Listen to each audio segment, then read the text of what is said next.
This is Room Answers, and I'm Dr. Bookfear. I teach you how to control your joint pain so it doesn't control you.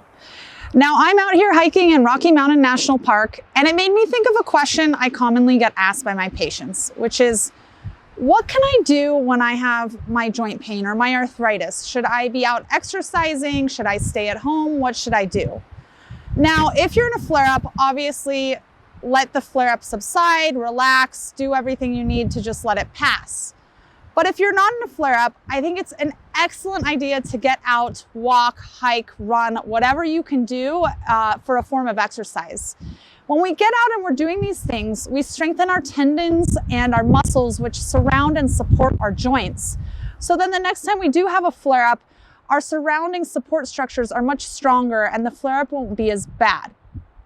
Now, another benefit is being out in nature and hiking is obviously really good for our mental health. And anyone dealing with arthritis knows that mental health is so important because you get depressed when you can't do anything and when you're having joint pain and all of these other things. And many people also get anxiety. And there have been numerous studies that show being out in nature, especially exercising in nature, is very helpful for these conditions as well as just general mental health.